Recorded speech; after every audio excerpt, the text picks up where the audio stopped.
Translating strategy into operational effectiveness. This is the one of the important topic of the production and operation management.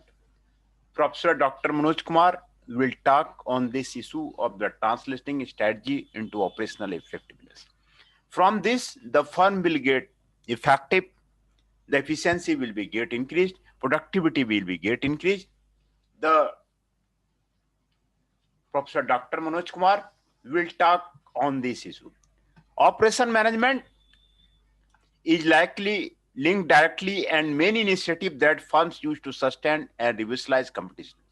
These include such approaches as rapid product development, process improvement and total quality, lean production, and supply chain management. As the workplace becomes more flexible, as information technology and e-commerce permit new and innovative work arrangement, and as customers become more demanding, operation management will continue to play a significant role from a strategic business perspective. Value is a core concept in business strategy because it directs organizations to strive to the understand and customer buying process. People part with their money to buy a product when it delivers from value, then the value then attribute to the money exchange. The value model assumes that a customer elects to purchase a product when a need exists and when the core augmented benefits derived from making a purchase exceed the product's cost. The ultimate driver for all activities done within the organization is to satisfy the targeted customer. The product should also offer more value than the competitor's product. The This must be the primary way in which the organization views the marketplace and be a determinant of the strategy. The strategy tells the operations function who the targeted customers and what they want, estimate the size of the market and the anticipated distribution of the customers, profiles how the firm intends to compete to win these customers. The rapid changes in the competitive environment reflected by the clock speed are having a major impact on the strategy formulation and competitive environment. There are three forces that are the major drivers of these changes. Information technology provides vast new ways to communicate both within the operation, such as having machines talking to machines, and between the players within the firm's supply chain, such as a B2B, business to business, vendor management software, B2B supply chain management tools that uses information technology to enhance the flow of the material within the supply chain are being adopted by the many organizations. Traditional purchasing may continue to exist, but the roles of the humans within the e-purchasing system will be dramatically different. This is the first choice. The second force is the market demand for the product customization. Customer can participate in leading edge firms product innovation process. Example, Maruti Udyog Limited, the premier automobile manufacturer in India, has responded to the changing competitive condition in the market. In a bid to retain its premier position in the market, it is offering customization for its basic car model, the Maruti 800. Even before the consumers have demanded it, this includes basic facelifting to a completely color coordinated vision. The customer has been offered a choice of the color combination, material, and functionality at once. The facility is available on new purchase. It is also available for in used car so that the company retains the goodwill of its existing customers. Customization has increased in importance as economies of scale no longer induce manufacturer to make standard products using the standard parts. Sundaram Fasteners Limited has split its earlier integrated manufacturing system into smaller production modules. The company calls these zones of the autonomous production. These have enhanced worker skills on the one hand and the company's flexibility on the other.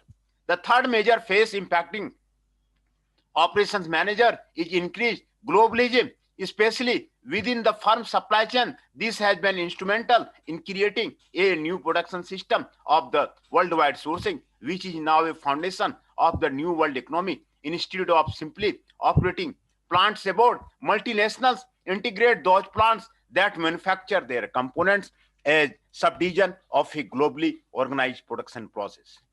General Motors sources its components from many as 50 countries. Its radiator caps are supplied by the Sundaram fasteners. Globalism also impacts and the service sector. A small security setup in Hyderabad is providing security services for a number of the large integrated office complexes in the New York, though it has placed no security personnel in the USA. Another example is the emergence of India into a major player in software development. Infosys, NIT, SCL, etc. are primarily offering their services in offshore market.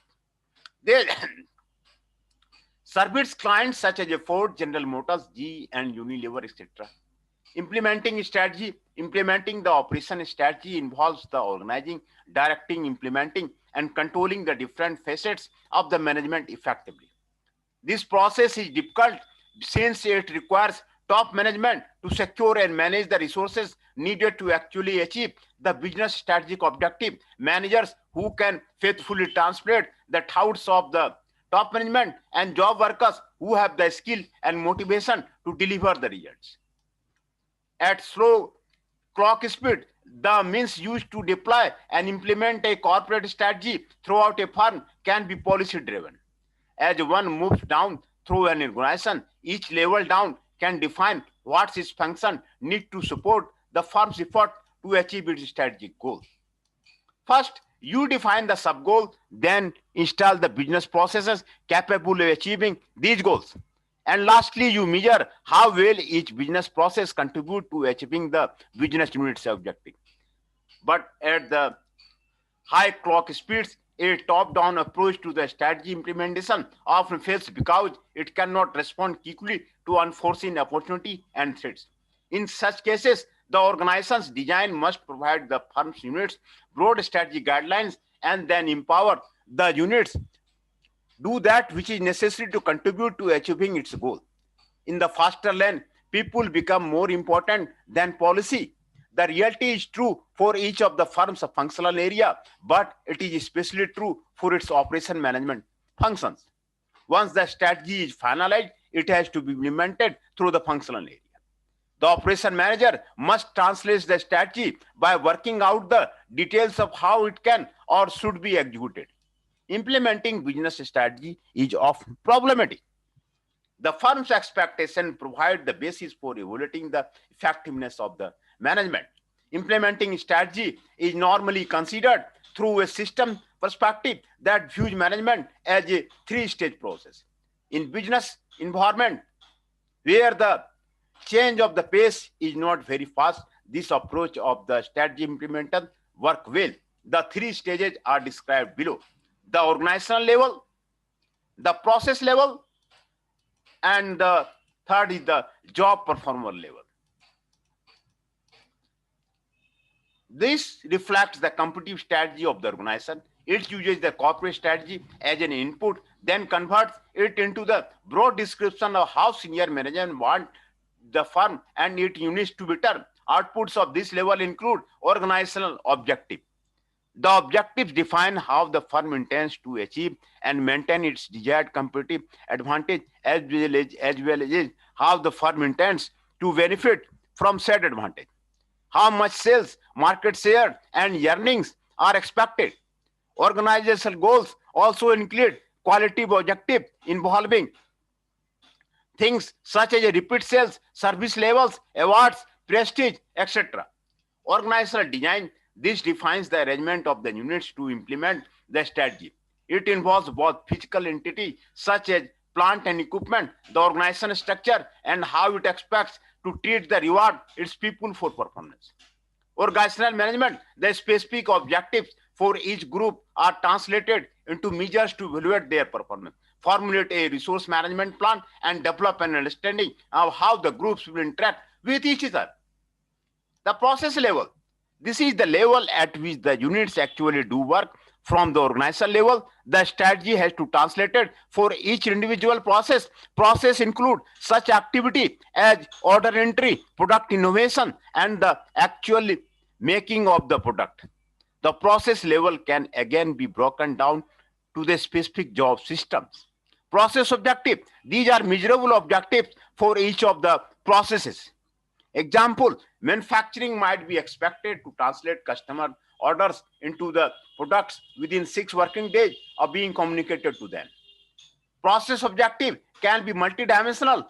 A production process might be evaluated on the basis of the cost, product quality, and on-time delivery reliability. Process design. In order to achieve the process objective, it might be necessary to design or redesign process.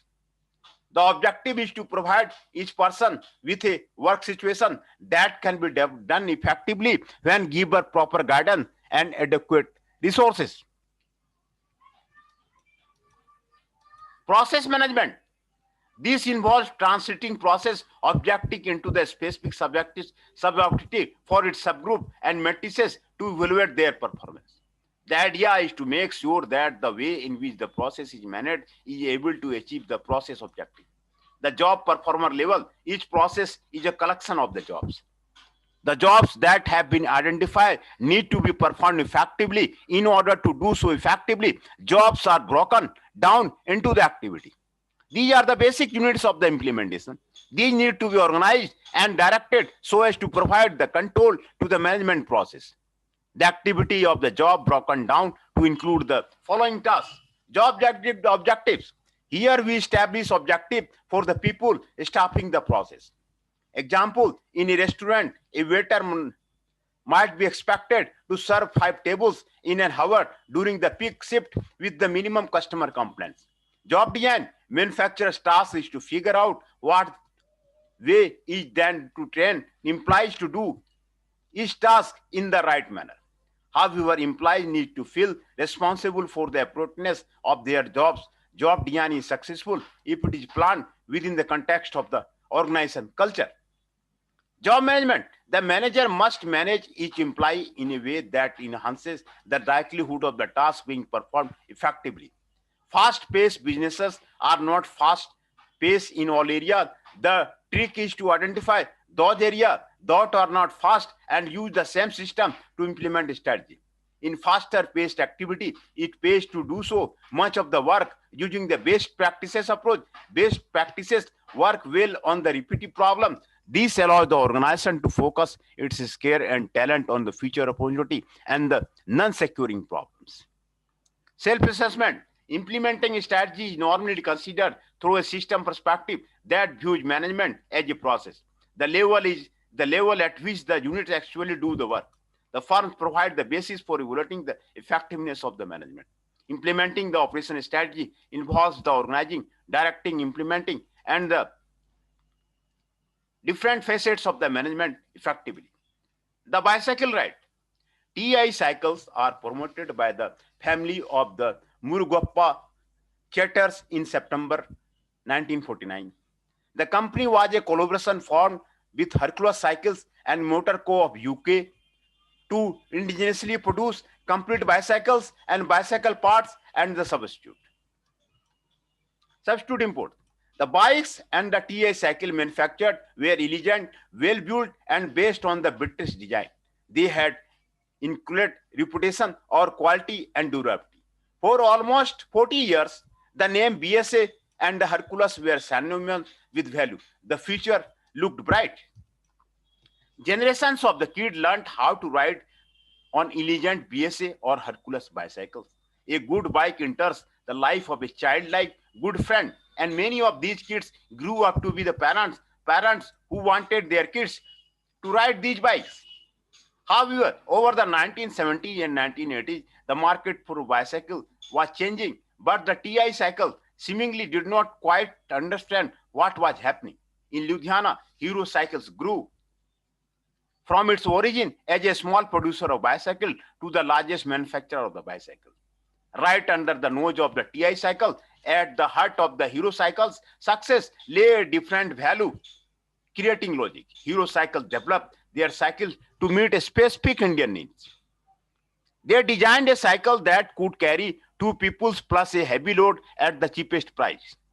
They were not elegant products like BSA or Hercules, but they were designed for farmers to carry heavy loads of vegetables to the village market. In 1944, four Munjal brothers, headed by the Sri Brij Mohan Lal Munjal, came to the Amritsar from a small town called Kamila, now in the Pakistan. They decided to start a business of the bicycle spare parts in Amritsar. This business evolved into Hero Cycles. The Munjal family created a local component infrastructure by introducing friends and family members to set up ancillary units. They developed a policy of supporting the units with both funds and technical strength.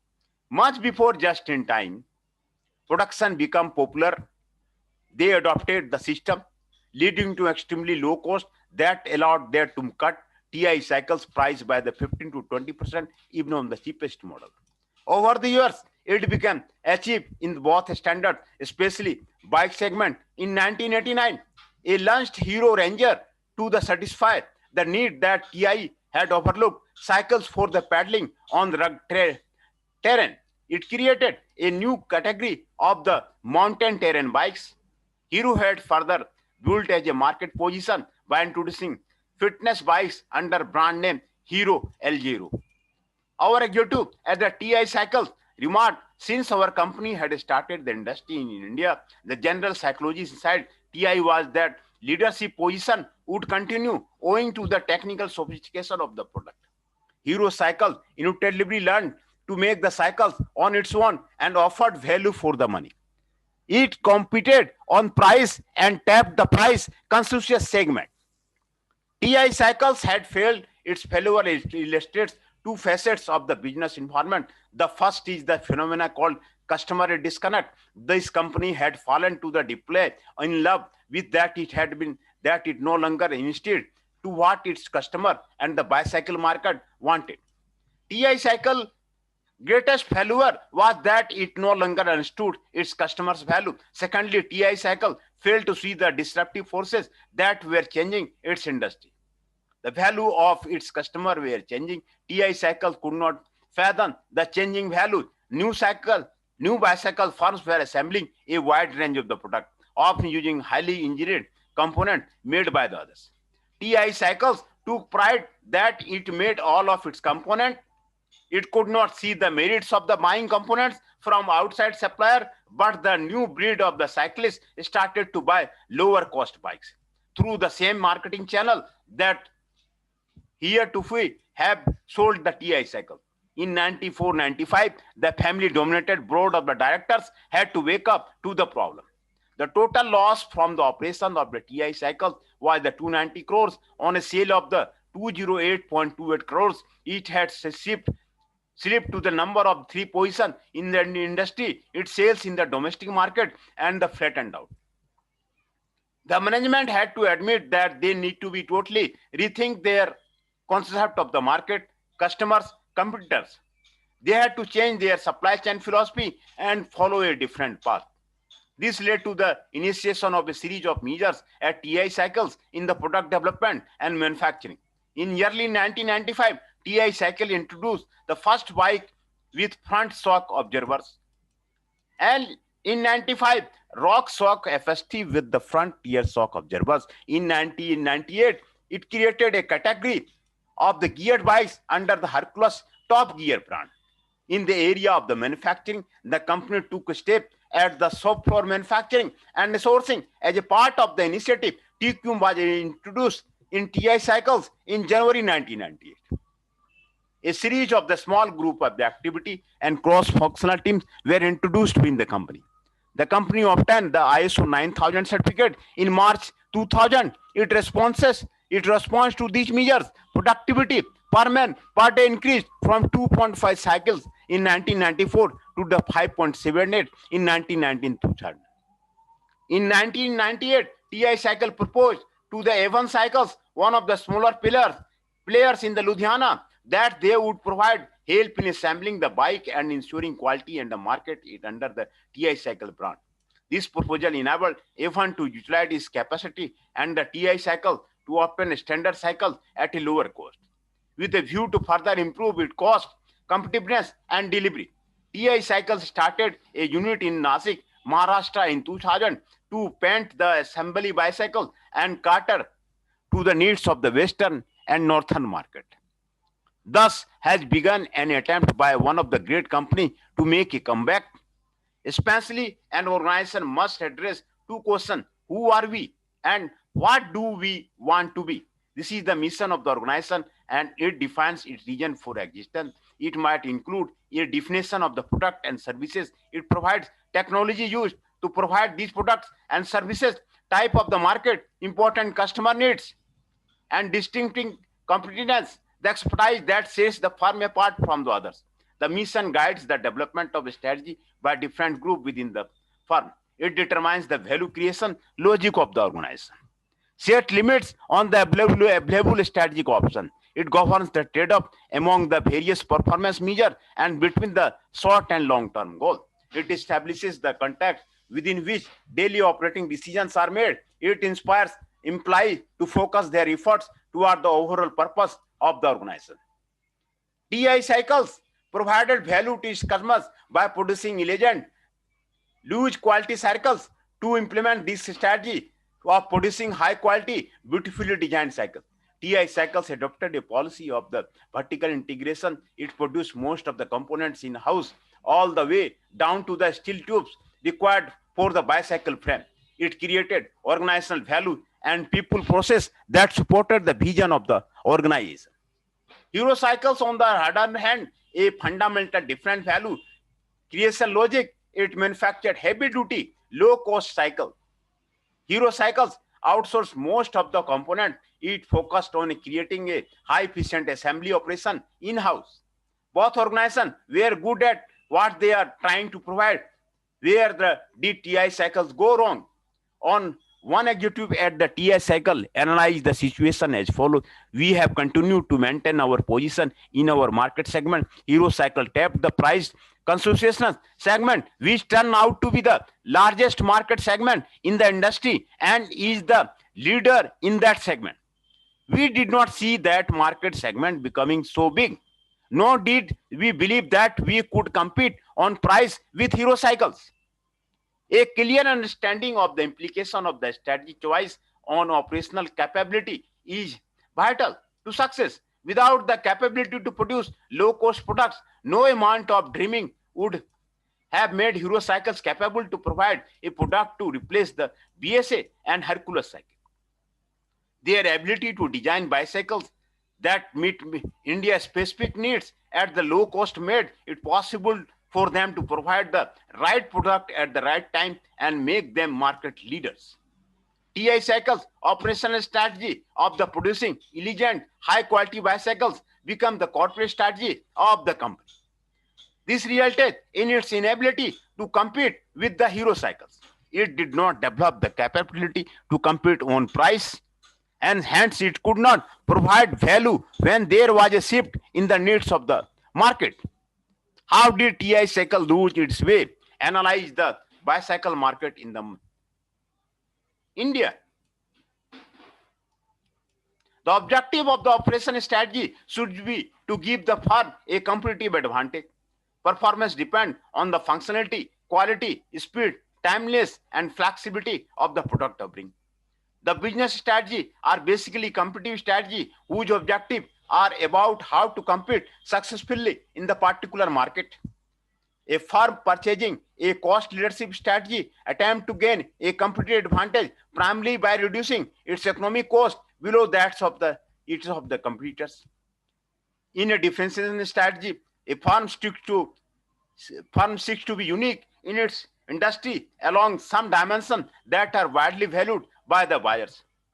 The generic strategy of the focus rests on the choice of the narrow competitive scope within an industry. Richardson, Taylor, and Gordon have developed a six-element framework for operational strategy. Their framework elements are the technology, frontier mission, technology exploiters, technology servicemen, customizer, cost minimizing, customizers, and cost minimizers. Implementing the operation strategy involves the organizing, directing, and implementing and controlling the different facets of the management effectively. Value is a core concept in a business strategy because it directs organization to strive to understand and customer buying process. Implementing strategy is normally considered through a system of perspective that views management as a three-stage process, which are at organizational level, process level, and job performer level. Keywords: corporate level strategy that are concerned with the broad and long-term questions of the what business and organization is in or wants to be in, and what it wants to do with some business. Flexibility: it is the ability of the operation management system to give the customer the product desired. Functionality: it is a measure of the extent of the product when properly used is able to accomplish not the intended use. Generic competitive strategy that can be used by the organization to outperform competition and define its position in the industry. Quality: it is broadly defined as the extent to which a good or service is delivered consistent with that of the customer has been led to the expect. Speed: it is a measure of how long a customer must wait for the product once it is requested and how long it takes to design, develop, and introduce new products. These are the review questions. Explain the important issue associated with the key decision area in the operation management. What are some of the current challenges that operation manager face in each decision area? To what extent will the sustainability of the competitive advantage depend upon the organization strategic capability or its position within the industry? What are the three generic strategies with which operation strategy must be consistent? The scope of the operation management encompasses value creation and support processes is the best explained by the types of the decision that operation managers face. Explain. As a developed nation become more industrialized, people gain in skills and influence. Many people are enter the labor force and very often both the spouses are working. How do these changes reflect on the role of the operation management? Explain.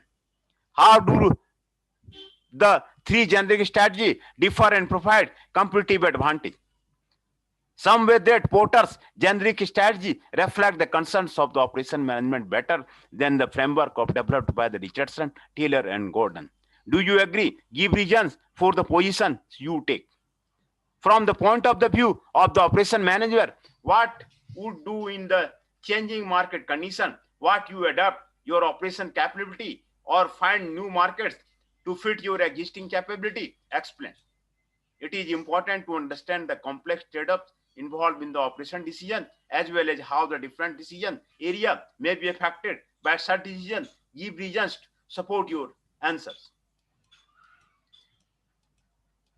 These are the further readings